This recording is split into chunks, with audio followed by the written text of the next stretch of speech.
Hey guys, this is Frank Socorro again from SAE Miami, and in our next video we're going to be showing you something we get a lot of questions about, which is how to get your snares to sit in your mix properly. Alright guys, so here we have the tutorial here on getting our snares into the mix in a hip-hop style track. So the first thing I like to do when I'm mixing the drums is I usually start with my kicks and try to get them at a volume somewhere around this area between that 0 and that 8 on that fader here. I usually just open up a master fader and show the little volume knob here, just kind of keep that on the left side there for me.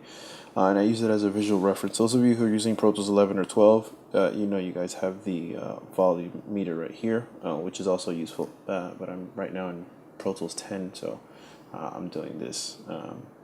So yeah, anyways, so first thing I'll do is I'll get my kick drums nice and loud in this area, no EQ, no compression.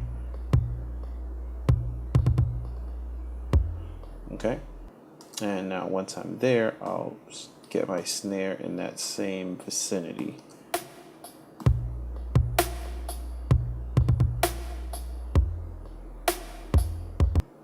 And I find that this is a good starting place for me as far as drums is concerned, especially in like a hip hop or any like house or techno or anything that's just electronic programmed drums.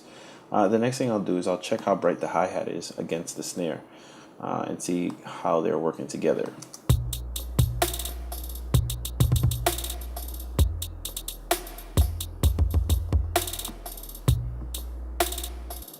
Okay, so the snare is not too bright on this, which means that there leaves space for the snare to be actually bright. Sometimes if I get a snare that's a little bit weak or doesn't have enough kind of just lower frequency energy, I'll kind of limit it. There's a limiter from Waves. It's kind of an old plugin from them, but it's really good for this. And I'll set my ceiling, and then I'll lower my threshold to kind of bring it all up together and just kind of smush it.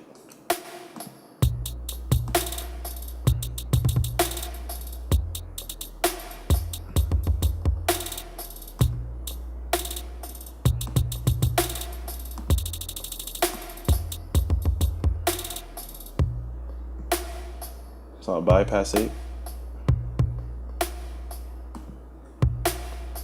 and it's also bringing up that tail really nice, so I wouldn't even really have to add reverb in this situation. Another thing that I like to do on my snares when it's this kind of music is I like to add a little bit of EQ. We'll just use one of the Avid EQs here.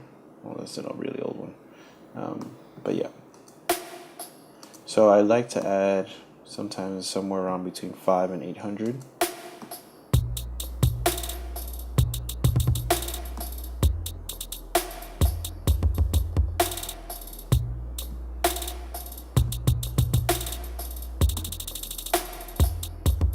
Yeah, I like what that's doing there, and then sometimes I'll add a little bit of 2K.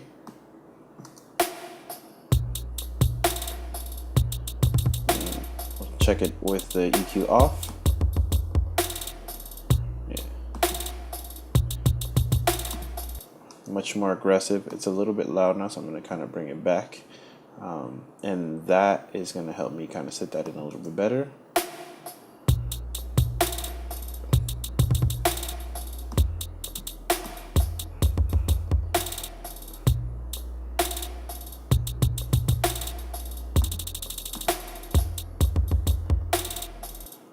Alright, and there you have it guys. A few really good tips on how to get your snares to better sit in your mix. If you have any more questions or want to get a hold of us, you can check us out at sae.edu.